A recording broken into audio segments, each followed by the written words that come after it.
Welcome to today's Catholic Daily Readings from Christus Dominus Bread of Life. A reading from the first letter of St. Paul to Timothy. I am writing these things to you, hoping that I will come to you soon. But if I am delayed, you should know the manner in which it is necessary to conduct yourself in the house of God, which is the church of the living God, the pillar and foundation of truth.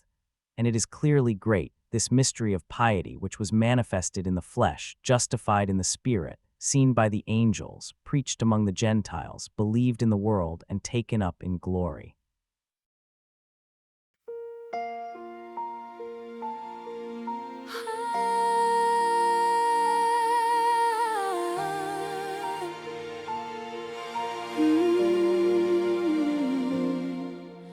I will give thanks to the Lord with all my heart in the company of the just.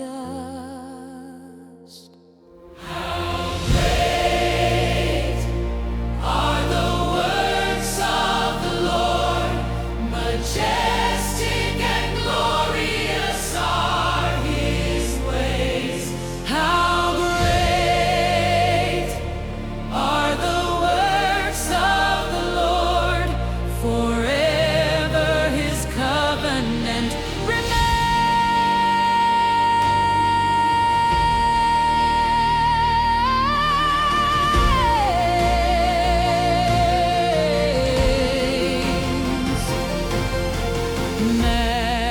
Majesty and glory are his work, his justice endures forever.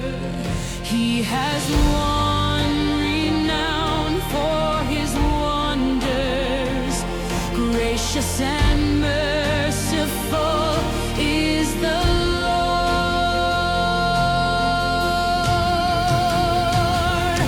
How great are the works of the Lord, majestic and glorious are his ways. How great are the works of the Lord, forever his covenant remains.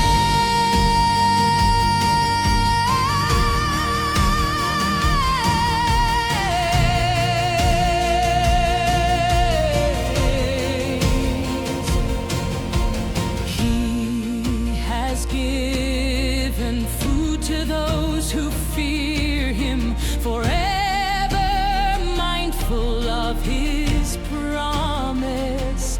He has shown his power to his people and given them the nation's inheritance.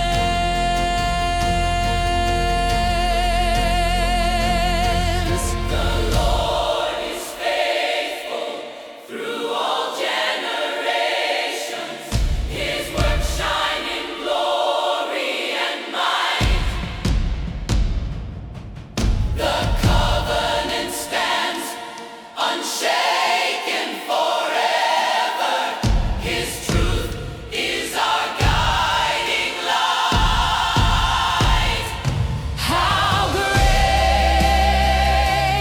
are the works of the Lord, majestic and glorious are his ways. How great are the works of the Lord, forever his covenant remains.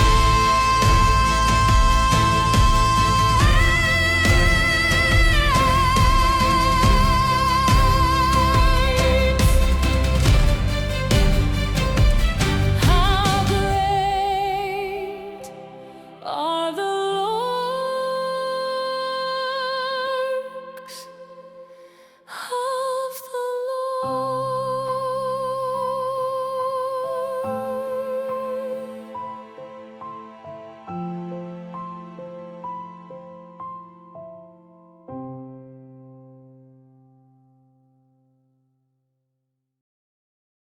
A reading from the Holy Gospel according to Luke. And the Lord said, Then to what shall I compare the men of this generation? And what are they like? They are like children sitting in the marketplace, calling out to one another and saying, We played the flute for you, and you did not dance. We lamented, and you did not weep. For John the Baptist came, neither eating bread nor drinking wine, and you say, He has a demon. The Son of Man came, eating and drinking, and you say, Behold, a man who eats and drinks, and a friend of tax collectors and sinners. But wisdom has been justified by all her children. Join us for today's reflection. You know that person who constantly posts about their amazing life on social media, but everyone secretly knows they're miserable. Or the friend who gives marriage advice while their own relationship is falling apart. There's something about credibility that can't be manufactured, can't be performed, and certainly can't be faked for very long. Jesus understood this problem perfectly. In today's gospel, he's dealing with a generation that has heard every spiritual sales pitch imaginable. John the Baptist came preaching repentance, living like a hermit, and they said he was possessed. Jesus came eating with sinners, celebrating at weddings, and they called him a drunkard. No matter what authentic spiritual leaders did, people found reasons to dismiss them. But then Jesus drops this devastating line, Yet wisdom is vindicated by all her children. In other words, you can argue with the message all you want, but you can't argue with the results. This hits at something we desperately need to understand about faith in our culture. People aren't rejecting Christianity because they've carefully studied theology and found it intellectually lacking. They're rejecting it because too many of us who claim to follow Christ look exactly like everyone else who doesn't.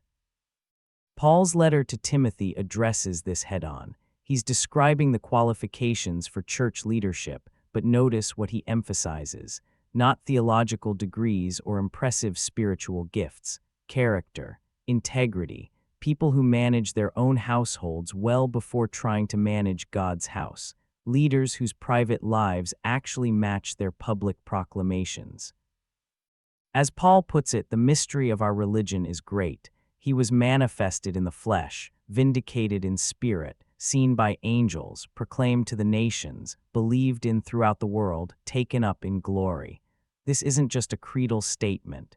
It's a description of transformation so radical that it creates its own evidence. The problem with much of modern Christianity is that we've become experts at explaining away our lack of transformation instead of allowing ourselves to be actually transformed. We have theological justifications for why we're anxious, bitter, judgmental, materialistic, and relationally broken. We've turned grace into an excuse rather than letting it become the power that actually changes us. The psalm today celebrates how great are the works of the Lord and how gracious and merciful is the Lord. But these aren't just nice religious sentiments. They're describing observable realities that should be evident in the lives of people who actually encounter this God.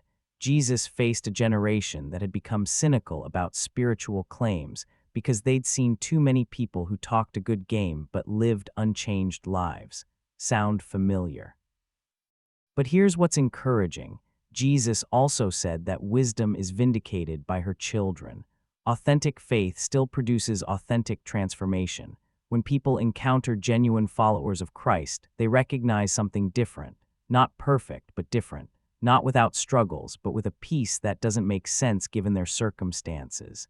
Not without failures, but with a humility and hope that stands out in a culture of defensive self-justification. Paul tells Timothy that the church is the pillar and foundation of truth. That's not a building or an institution. That's a community of people whose lives have been so transformed by encountering Christ that they become living evidence of spiritual reality. The question hanging over all of us is simple. If someone wanted to know whether Christianity was real, would your life be evidence for or against? Because people are watching. They're not necessarily listening to our words about God, but they're definitely observing whether our encounter with God has made us more loving, more honest, more generous, more peaceful than we would be otherwise. The generation Jesus faced had heard every spiritual pitch. Our generation has too. What they're looking for now isn't better arguments or more polished presentations.